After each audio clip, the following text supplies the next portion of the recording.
à manger et qui fait la vaisselle? Alors, qui fait à manger? C'est pas Thierry. C'est pas trop son truc. Non, par contre, il prépare le petit déjeuner. Donc oui, moi, ça me permet de traîner un peu au lit. Ça, et, c'est un rituel tous les matins. Je me lève et je c'est prépare le super. petit-déj. La journée commence super bien pour moi, donc c'est génial. Je traîne un peu au lit, puis quand tout est prêt, voilà, j'ai juste à mettre les pieds sous la table. Sinon, bah, dans la journée, le midi, c'est moi qui fais à manger. Alors l'été, bah, c'est facile, hein, salade, on mange froid essentiellement. Quand il fait un peu plus froid, ben, je cuisine un peu, bien sûr. Et puis, la vaisselle, bah, c'est toi. Oh, non, ça t'arrive aussi. Ouais, mais Bah, c'est plus souvent toi. Du coup, on se partage un peu les tâches, donc ça va. Celui qui passe devant l'évier, s'il y a du matos, il s'en occupe. Hein. Voilà. Hein. Et puis par contre, le soir, on mange pas beaucoup, tous les deux, parce que bah, c'est comme ça, c'est un rituel. Donc le soir, je cuisine pas, on mange un yaourt, on se fait un thé ou une tisane, un truc, donc voilà. Voilà. Patricia Stengou, la chef de cuisine. Est-ce que c'est aussi facile ou aussi difficile qu'à la maison? Alors, cuisiner dans la cellule, bah, c'est un petit peu plus compliqué parce que, bah, effectivement, j'ai moins d'espace. Donc, c'est vrai qu'à la maison, j'ai un îlot, enfin, j'ai plein de choses. Ici, c'est un tout petit peu plus compliqué parce que c'est un peu plus étriqué. Moi, ce que je crains un petit peu dans la cellule, c'est l'évier, parce que l'évier n'est pas très grand. Et puis j'ai juste deux feux gaz qui sont rapprochés l'un de l'autre, donc je peux pas mettre de grosses casseroles avec une grosse poêle, des choses comme ça. Mais bon, en même temps, on est deux, donc voilà, j'ai revu un petit peu la taille de tous mes ustensiles et de mes casseroles et de mes poêles, donc voilà. Sinon, non, il n'y a pas vraiment d'inconvénient à faire la cuisine, quoi. Alors quand je fais bouillir de l'eau, des choses comme ça apporte un petit peu d'humidité, donc on aère, on ouvre un peu les fenêtres et tout ça, mais voilà, rien de particulier. Je fais quand même de la cuisine. C'est pas de la grande cuisine par contre, mais voilà. Alors, moi, je dirais quand même que c'est pas de la grande cuisine, mais elle cuisine super bien et on se régale. On se régale quand même, ouais, il n'y a pas Et de puis, souci. des fois, elle nous fait des gâteaux, c'est trop bon. D'ailleurs, on avait mis un jour une vidéo, vous pouvez peut-être la retrouver aussi sur le four Omnia. Ouais, sur le four Omnia. Donc, alors ça, moi j'ai découvert ça, c'est magique, quoi. C'est un four sans four, quoi. donc voilà, quoi. Donc on se laisse pas abattre. Hein. Non, il n'y a pas de Alors moi souci. j'ai quand même un truc à dire sur pas la cuisine, mais bon, sur l'environnement de la cuisine. Moi il y a un truc que je regrette beaucoup, c'est qu'on n'ait pas fait installer la vaisselle. Ouais, c'est vrai que l'évier est un peu petit, mais Mais bon, voilà quoi. Donc pas très grave, on se débrouille. on le gère. Et vos repas, vous les prenez toujours dans la cellule ou à l'extérieur? Sans parler de restaurant. Et puis si, tiens, les restaurants, est-ce que vous arrivez d'y aller? Est-ce que vous y allez souvent? Alors manger à l'extérieur, bah, comme son nom l'indique, qui dit extérieur dit beau temps. Donc oui, cet été, il a fait très beau, donc bah, effectivement, on a eu une table, on a des chaises, on a un auvent en plus pour se protéger du soleil, donc Ouais, on a mangé bah, à l'extérieur. Ouais, mais l'auvent, ça Ouais. n'est pas servi souvent. Quoi, Non, c'en le est store. pas. Voilà. Mais oui, bien sûr, on a mangé à l'extérieur. Sinon, bah, quand il fait moche, on mange à l'intérieur. On y est pas mal d'ailleurs. On a suffisamment de place. La table est suffisamment grande pour deux. On a tout à portée de main, c'est pratique. On a tout à portée de main, donc c'est impeccable. Quant au restaurant... Oui, on y mange un peu. Oui, un on peu mange. trop même. Un peu trop. Mais c'est vrai que c'est bien, ben, on déambule dans une ville ou un truc, on se dit tiens là c'est sympa, on se fait un petit resto, une salade, voilà quoi, ça fait partie des bons moments de la vie aussi, et ben, oui, on mange au restaurant. Et puis en plus, pour l'instant, on se balade dans un pays quand même où on aime manger. Hein. Bah oui, c'est vrai que, forcément. ouais. Et puis sinon après il y a les pique-niques aussi, quand on fait des randos en montagne ou des choses comme ça, donc on prépare les sandwichs, tout ça, et puis ben, on mange à l'extérieur. Oui, on fait aussi ça, ça nous arrive de faire ça aussi souvent. Ouais, donc on n'a pas vraiment une règle. On mange, voilà. Intérieur, extérieur, restaurant, pas restaurant. On consomme, quoi. Voilà, on consomme. On se fait plaisir aussi parce que c'est vrai que ça fait partie des plaisirs de la vie, Ouais. de bien manger, de s'arrêter, de faire aussi fonctionner tout ça, les restaurateurs, voilà quoi. Et puis déguster les spécialités des endroits qu'on visite, le fromage, tout ça, c'est voilà. Le vin.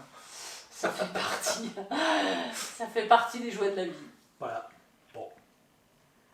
Question suivante. Bon, maintenant le sujet qui peut fâcher.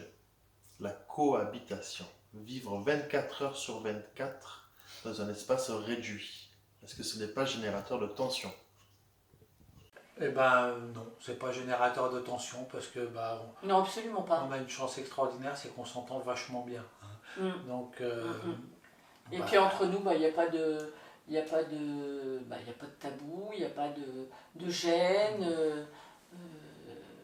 Et puis heureusement d'ailleurs, parce que c'est vrai que avec la promiscuité, voilà quoi, on n'a pas vraiment d'intimité et on s'entend bien, donc il n'y a pas de souci. Non, franchement, tout se passe il n'y a bien. pas de tension. Ou du moins, alors, en règle générale, c'est vrai que notre couple fonctionne bien et qu'il n'y a jamais de tension, ou très rarement. Et je dirais qu'il n'y en a pas plus dans notre pick-up en voyage qu'à la maison. Voilà, quoi. Donc, on ne va pas s'étendre là-dessus, il n'y a pas de tension. Non, il n'y en a pas. Franchement, non, on s'est jamais branché. Enfin, Non, oui. bon, quelquefois, on est un petit peu fatigué ou des choses comme ça. Donc, mais non. Non. Non, franchement, non. Pouvez-vous me dire s'il y a des rôles attribués à chacun? Non, il n'y a pas fatalement de rôle attribué à chacun. Toi, tu fais le petit déjeuner le matin. Ça on a déjà dit, toi tu fais la bouffe le midi et le soir. Voilà, mais bon, un rôle, non, pas vraiment. Non. On est un peu complémentaires, mais on ne dit pas, tiens, toi tu feras ça et toi tu feras ça. Après, c'est en fonction des situations et voilà quoi. Alors, il y a un truc, c'est pas vraiment un rôle attribué, mais c'est vrai que ça le devient presque. Patricia fait une fixation sur le vidage de la cassette. La cassette des toilettes, oui, c'est vrai. C'est vrai. Si on pouvait la vider 18 fois par jour, on le ferait. Hein, Ouais, mais je en sais fait, pas pourquoi je fais une fixation c'est elle là-dessus. qui s'y colle souvent. C'est hein. souvent moi qui m'y colle parce que j'aime bien quand elle. Ouais. Ah oui, c'est vrai ça. Mais autrement, non, il n'y a pas de rôle Ah oui, attribué. et puis toi tu fais le plein d'eau, et toi tu fais le plein d'eau en général. Donc pendant que tu fais le plein d'eau, moi je vide la cassette et puis. Ah oui, voilà, quand on est dans la station, ouais. quand on est dans les stations. Voilà. Voilà. Alors la question qui tue, que faites-vous les jours de pluie? Eh ben, c'est simple, là, pour nous, un jour de pluie, c'est comme un jour sans pluie. On fait exactement la même chose. Oui, alors déjà on a acheté des cirés, donc. Ouais, parce qu'on s'est pris tellement de flotte sur la tête là. Ah oui, c'est vrai qu'on a été servis là tous ces derniers temps. Donc on s'est équipé carrément, donc on a acheté des cirés, on a acheté même des pantalons imperméables. Donc eh ben, on s'habille et puis on y va quoi, parce que si effectivement il fallait qu'on ne fasse que quand il fait beau, et ben tous ces jours qu'on a passés, on n'aurait pas fait grand chose. Donc on s'adapte à ça, et puis quand vraiment il tombe des cordes, ça nous est arrivé quand même, et ben on reste dans la cellule et puis on bouquine, On a amené quelques jeux de société dont on ne s'est jamais servi. Non, on ne s'est pas encore servi de tout ça, donc on bouquine. Moi j'aime bien faire de la relaxation, donc voilà. On fait les montages vidéo, Relaxation, les montages vidéo qui nous prennent beaucoup de ça prend temps. beaucoup de temps. Et puis il y a un peu les réseaux sociaux, on échange avec nos enfants. Pas mal. Enfin, on arrive à. Ouais, on s'occupe quoi, on s'est jamais ennuyé en fait. Ouais, Donc, mais c'est vrai quand même, par rapport à la pluie spécifiquement, c'est vrai que ça n'a jamais été un frein pour nous. Et Non. alors, on va pas vous raconter n'importe quoi, on préfère qu'il fasse beau et puis se balader quand il fait beau. Mais bon, Ouais. s'il pleut, on y va quand même, parce que sinon on se dit qu'on va rester terré. Quoi, hein. Ouais, puis c'est vrai que notre cellule est agréable, donc voilà quoi, ça n'a jamais été Un problème. un problème. Il ne faut pas non plus qu'il pleuve les jours. Ouais, non-stop. Voilà. Bon, on verra bien si un jour ça arrive. Maintenant, la question qui fait peur. Et justement, est-ce qu'il vous est déjà arrivé d'avoir peur seul la nuit au fond des bois? Est-ce que votre véhicule est équipé d'un système de sécurité? Et est-ce qu'à tout hasard, vous avez déjà vécu une situation bizarre que vous pourriez nous raconter?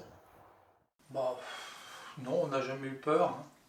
Alors c'est rigolo parce que on se l'est dit déjà à plusieurs reprises. Moi, avant qu'on ait toutes ces expériences, je me disais toujours, ça va être terrible, on va se retrouver tout seul et tout ça. Et le jour où c'est arrivé, je me suis jamais vraiment posé la question parce qu'une fois qu'on rentre dans notre cellule, donc chez nous, on ferme la porte et on peut être n'importe où. On fait abstraction de tout, très bizarrement. On se sent vraiment dans une bulle. Ouais, c'est une bulle. Et très bizarrement aussi, je ne me suis jamais fait de soucis. Je ne me suis jamais dit, tiens, il va se passer ça, il va y avoir ceci, il va y avoir cela. Pourtant, en tant que femme, je pourrais peut-être avoir peur et avoir des anxiétés, des choses comme ça. Et en fait, pas du tout. Je suis très surprise d'ailleurs parce que je me suis jamais posé la question. J'ai toujours été en sécurité, tout le temps. Ouais. Alors, il est vrai que quand on arrive dans un endroit, donc soit un endroit qu'on a trouvé par nous-mêmes, soit qui nous a été conseillé, hein, ou qu'on a débusqué par des réseaux sociaux ou autres, hein, il y a un truc qui est curieux, c'est que soit on trouve le truc, l'endroit bien, C'est vrai. soit on ne s'y sent pas bien instantanément. Ouais. Et si c'est le cas, eh ben on reste pas. Oui, c'est vrai. Il y a une sorte de feeling quoi, quand on arrive quelque part, Dès le début, en on arrivant. tombe dans le truc. C'est vrai. Et ça nous est arrivé quelques fois, hein, des endroits qui, a priori, quoi, on pense pas qu'il doit y avoir des problèmes tous les jours, hein, mais on arrive dans un endroit, on tourne, hein, puis on le sent pas, et puis hop, bah, on force pas notre nature, on s'en va. Hein. Donc ouais, bah moi non plus, hein, j'ai jamais eu peur. Hein. Alors, il nous est arrivé une petite anecdote. Une anecdote, ouais. Ouais, une fois. On en parle d'ailleurs dans une vidéo. On va vous la retrouver, voilà.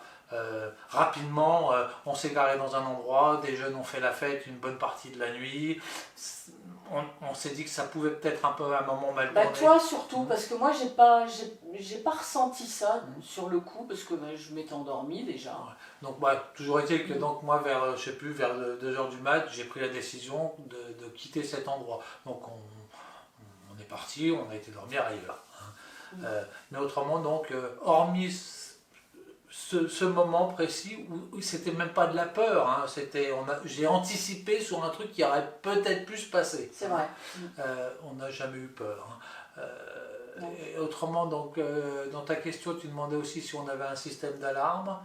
Bah, Non. Non. Moi, j'aboie des fois, c'est tout. Non, on n'a pas de système d'alarme, mais bon, on s'est un peu posé la question parce que bah, on est allé dans des salons des véhicules de loisirs et tout ça, et donc on a rencontré donc, des personnes, enfin des commerciaux qui nous ont un petit peu présenté tous ces systèmes, donc on s'est un peu posé des questions. Pour l'instant, on n'a pas mis d'alarme, peut-être qu'on fera. Peut-être un jour, mais pour l'instant, on n'éprouve pas la nécessité.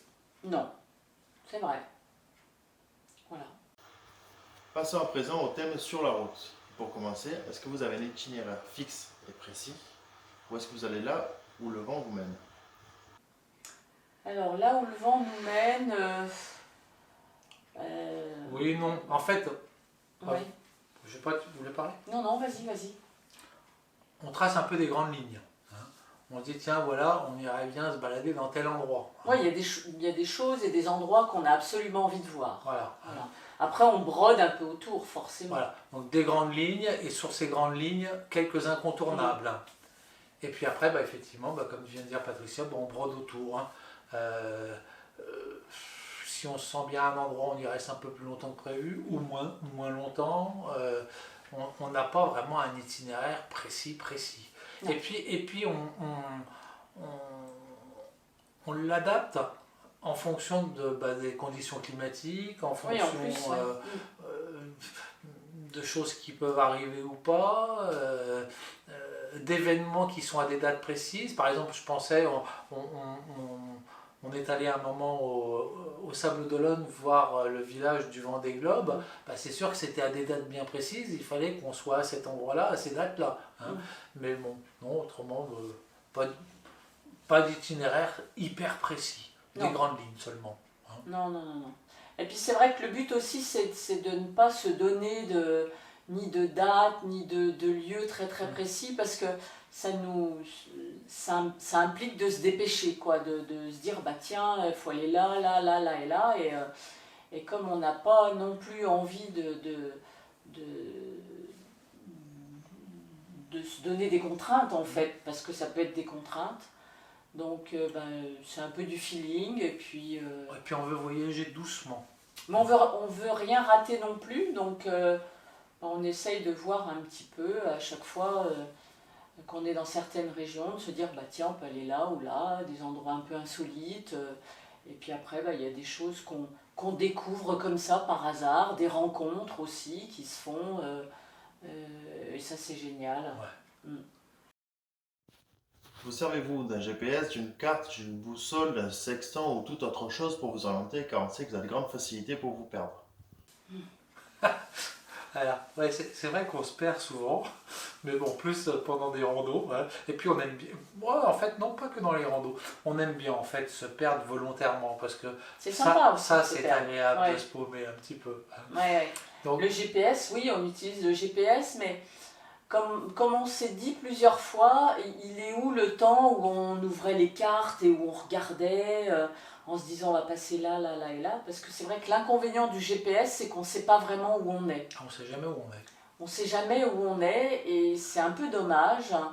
On ne peut pas se dire bah tiens, on n'est pas loin de là ou de là ou de là. Donc récemment, on s'est acheté Un atlas, une sorte d'atlas routier. Donc on a retrouvé un petit peu nos réflexes dans le temps. Et ça c'est quand même sympa, quoi. C'est déjà avoir le livre en main, quoi, et puis de pouvoir anticiper aussi des fois. Même si, tout à fait. voilà.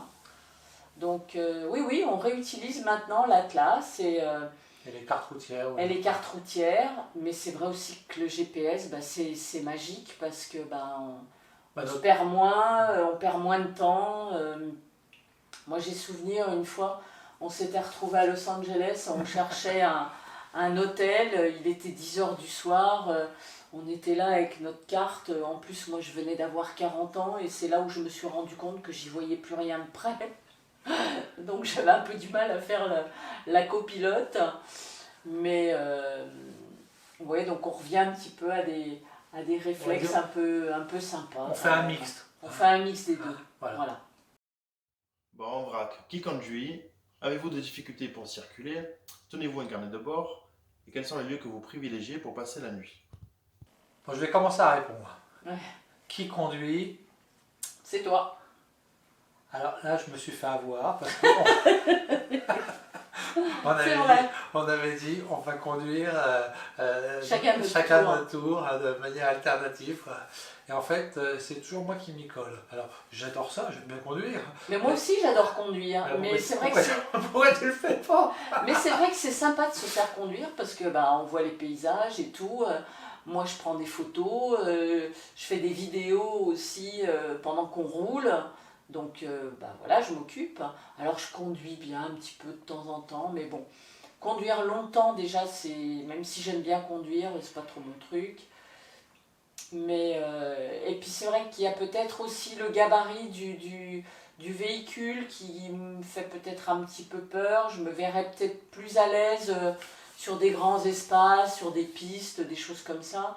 Mais c'est vrai que quand on se balade dans des petits villages français, sur des petites routes, ou sur des routes de montagne, je sais pas, j'appréhende peut-être un peu, certainement même, mais donc voilà. Donc voilà, donc pour résumer, c'est moi qui m'y colle souvent. Bon, après, si vraiment il n'a pas envie de conduire, je prends le volant, mais pendant 1 heure ou 2, quoi, puis après je lui rends. Alors autrement, non, j'éprouve pas de difficulté pour conduire, non, c'est... Non, mais moi non plus, en plus. Non, pas vraiment. Non, non. Alors le carnet de... Sinon pour le carnet de bord, oui, moi je tiens un carnet de bord, j'écris tous les soirs tout ce qu'on a fait, éventuellement des anecdotes, mais aussi les pleins d'essence, les vidanges, des trucs comme ça, pour se remémorer un peu tout ça. Et puis je note également les endroits, les spots où on a dormi. Donc voilà, oui, oui, le carnet de bord, c'est moi qui m'y colle le soir. En fait, on va dire qu'il y en a deux des carnets de bord. Ouais. Toi, c'est plus en fait un résumé de notre journée. Un historique de un tout historique ce qu'on a de notre fait. journée. Et moi, je tiens aussi un petit carnet de bord. Alors, moi, c'est un truc assez basique. Hein. Je note l'endroit d'où on part et où on va, hein. Le kilométrage de la journée. Hein. Et puis, je me suis fait comment dire, un petit truc de météo avec des icônes. Hein. Donc, pour savoir quel temps on avait, matin, midi, soir. Hein. Et c'est là où on s'est fait peur. On s'est aperçu que cet été, 90% du temps, il a fait très beau. Et par contre, dans notre deuxième salve de voyage, 90% du temps, il est tombé des cordes. Oui, c'est vrai. Bon, j'étais un peu long sur le carnet de bord, mais bon, voilà.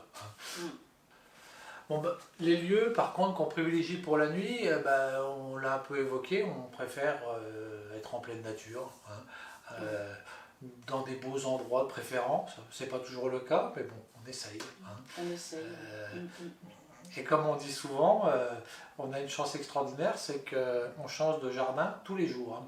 Alors des fois, il y a des jardins qui sont extraordinaires, magnifiques, puis d'autres, des fois, qui sont moins beaux, et puis des fois, il y en a qui sont carrément moches. Mais bon, on préfère ceux qui sont extraordinaires. Alors on essaye effectivement de trouver nos spots avant la nuit, parce que ça nous est déjà arrivé